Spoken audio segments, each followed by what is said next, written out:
name is Marie. If this is your first time here, I'm a high school English teacher in San Diego, California, and I'm really excited to bring you this teacher grad school collaboration. So this is the brainchild of the lovely Sharidan from Excellently Elementary. If you have not already subscribed to her channel, you need to, because if you want just a little ray of sunshine to just like brighten up your everyday, Sharidan's your girl. Like, no joke. She's so sweet. And just like genuine and true. And like, I love this online community of teachers that I have found because they like actually are the way you think they are on camera. Like they're like actually good, nice people who want the best for kids. Like, is there any better person than that in the world? So anyways, thank you, Sharidan, for putting this together. There is going to be down in the description box below a list of links to the other teachers that are participating right now in this collaboration. Make sure you check out all of those videos. I think you guys aren't gonna wanna miss them, especially if you have started grad school or if it's something that is in the back of your mind, or maybe you're in grad school now and you know you wanna be a teacher. All of these things, I would say, listen to the experience of some of our colleagues and it can help. It can just help quite a bit and maybe even bring some clarity if it's something you're already going through. So there is a list of questions and I am going to get started. Are you ready? I am too. Oh wait, no, I'm not. Oh yes, I am. Okay.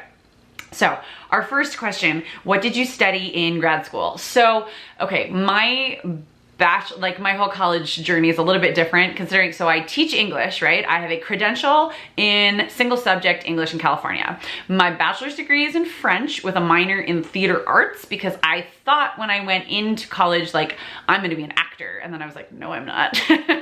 So anyways, I do have a theater background. So my master's is actually a master's of arts in theater arts. So there was some performance, there was a little bit of directing. I wrote a play as like my thesis project that had all this research and stuff to it. It basically put all of the like English teacher nerdy parts of me into one glorious performance piece and I loved it. Second question, how long did it take for you to complete your degree? So I started my degree my very first year teaching and I don't know. If I were to go back, I would not have started it when I started it, but I did, and here I am.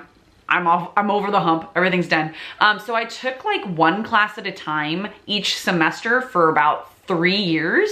And then because I started teaching in 2007 in California, the recession hit and I got laid off every year. And by my 4th year teaching, there was no full-time job for me. There was no part-time job for me. So I took a year sabbatical. I had to. And I just decided rather than trying to like move anywhere in Southern California, I went back to San Diego State, which is where I got my degree from. And I went full-time and just finished my degree in that 1 year and was lucky to come back and have a full-time job back at my school where I'd been before. Number 3, was your degree online or face-to-face? It was very much face-to-face. I went to San Diego State from the year 2001 when I started my undergrad all the way until 2010 when I graduated with my, 2010, 2011? 2011.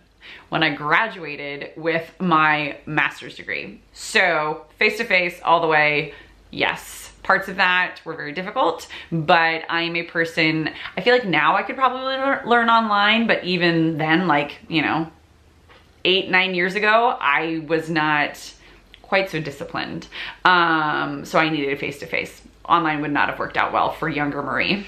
Number 4, how many classes did you take per semester? So like I said, when I was starting off, I took just one at a time. And I mean, it was gonna take me a long time, but that was all I could handle. It was actually more than I could handle as a brand new teacher, taking then a class a couple nights a week and like running down to San Diego State from where I am in North County, San Diego. But it worked out and it kept me sharp. I will tell you that. It definitely kept me sharp. It kept me reading research and it kept me like up to date with things. So that was good. But then when I took that year off in my 4th year, what would have been my 4th year teaching, I just, my gosh, I probably took 6. And then I was also a TA. So a lot of classes. I took a full course load when I wasn't actively teaching. Number 5, why did you choose to go to grad school? I could not tell you. I don't know why I chose to go to grad school. I think I just like school and I just was like, I should just keep going. Like it was like a weird late night in the summer before I was gonna start my new like full-time teaching job. My credential program was done and I was like, I should get my master's. It was a little ill-advised, but it worked out. I don't know why I did it then, but I'm glad that I did it, if that helps. Number 6, how much of your time outside teaching was devoted to your studies?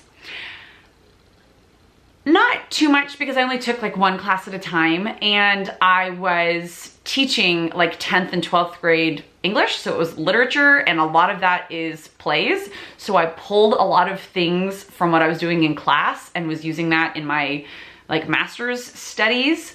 So that worked out really, really nicely. I would say when I was taking one class at a time and I was teaching full-time, and I was a brand new first and second year teacher, I probably spent 4 or 5 hours a week on my classwork stuff for my master's.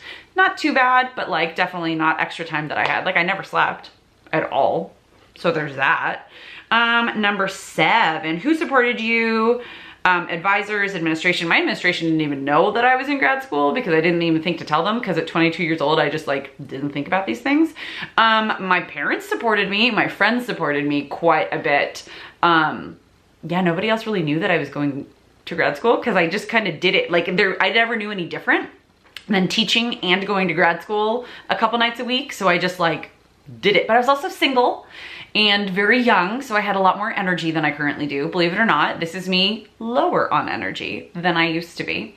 Yeah, my mom and dad, my sister, they supported me. Number 8, share a positive experience. I do have to say that working, sometimes I wish like I had gotten my master's in education, but then I realize I'm glad that I didn't. The experience that I personally got getting a master's in theater arts helped me get a theater arts job. Like it helped me get back into my district when there were no jobs, and then all of a sudden some jobs opened up, but like I definitely wasn't going to get one of them because I was low on the totem pole, except that the theater job opened up and I had a master's degree in theater. Like it would be weird to not hire me or hire somebody else that didn't have that experience over me. So that definitely got me back into what I love, which is teaching.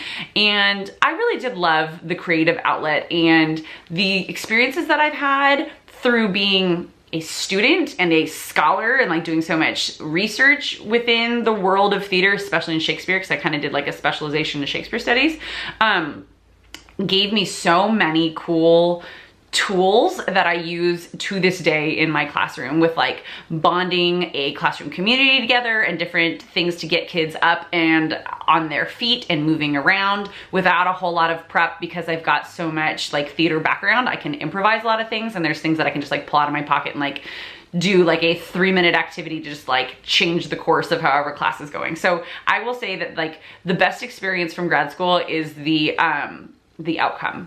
I loved it as I was doing it. I love learning that stuff, but the best experience I had is the aftermath. Okay, next question. Number 9, share a stressful experience and how you overcame it. Okay, so there was this mad dash every single time I had to make it down. I had a 3:30 class. My school gets out at 2:30 and I taught till 2:30, and I was my first and second year teaching. I had like Monday and Wednesday 3:30 classes, and I was always like, how do people in grad school do 3:30 classes? Like they must just be not working like I'm working. If they're working full time, they're obviously working different hours than I was working, because I was at school from 7 a.m. until contracted 3 p.m. I would jet out of my classroom at 2:30, try to get to my car and beat the school buses to get out of the actual like to get out of the parking lot, because if you don't, and then I'd have to beat the buses and the parents that were like picking up their kids really fast. It was just this, and then I am about 35 minutes north of San Diego State, so then getting down there, and sometimes traffic would start on the 15 on our freeway early. It was just, and then parking, and San Diego State is a gigantic campus, so I would have to like get in and park and then just like haul butt to the theater department and like make my way there. And sometimes I would get there huffing and puffing and just like pouring with sweat, but I would like game face, be like in my seat and ready to go. And my professor was always like, you can just go get a water. Like, it's okay if you're 5 minutes late, please, you're sweating on the seats. And I was like, I'm fine. So that was really stressful. And I learned ways to overcome it. Like I would pack a little cooler in my car of snacks and things to drink on, to like bring on the way. And then like a big, huge like water jug that was nice and cool that I could have to make my way. And I would also, because at that point in time, because I was so young, I used to wear high heels every day to work because I thought I needed to. Spoiler alert, I didn't. I would start packing flip-flops in my car so that I could like not be like running in my heels across San Diego State and just like put on my flip-flops and look like everybody else at San Diego State in the rain in flip-flops. That's what we do here. Didn't you know? We don't know how to do weather that's not hot. Okay. Only a couple, last question, number 10. Oh my gosh, that went so fast. This has been so fun, how time flies. Number 10, what advice do you have for teachers who are hesitant about grad school or having a hard time?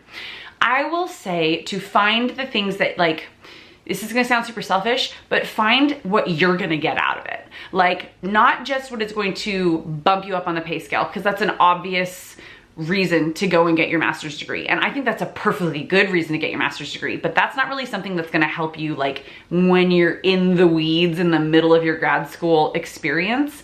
So I would say find whatever it is in whatever assignment. I mean, it's the same thing that you would say to a student who's having a hard time with something and they're just not like connecting to it. If it's an assignment, if it's an entire class, find the things that you can feed your teaching practice, your soul, like what can you do? Or even like, okay, I hate this class, I hate all the things we're doing in it. Then find the different like mechanisms that you can put into place to make it easier and to like get through the process, because then those are things you can pass on to your students, and those are different coping things that you can do that will help you in your classroom as well. We're not always gonna like the work we do in our classrooms and at our schools, so that could kind of be, I don't know, just see what you can get out of it. If it's academic, if it's like enriching your soul because it's a great book that you're reading, you just don't like what you're doing with it, then like take the positives, right? And then also realize you're not gonna be in grad school forever, and when you are out of grad school, you get a pay bump. So that's cool. Yeah, that's my advice, is just find whatever like ray of light sunshine is going to keep you going, and then always pack flip-flops and snacks. Snacks are pretty much like my number one tip for everything. If there are snacks, like I'm gonna be a happy girl. So thank you guys so much for watching. I hope that this either brings some motivation, a little bit of clarity, answers some questions, or maybe it brings up more questions for some of you. If it does, leave them in the comments down below. I will try and answer them if I can. If not, I guarantee you our community will come in and help out. And make sure that you check out all of the other videos. If you've not already subscribed to Excellently Elementary, you need to subscribe and see Sharidan do her thing because she's amazing, and take a look at those other videos because this is a great collaboration. I will see you guys next time.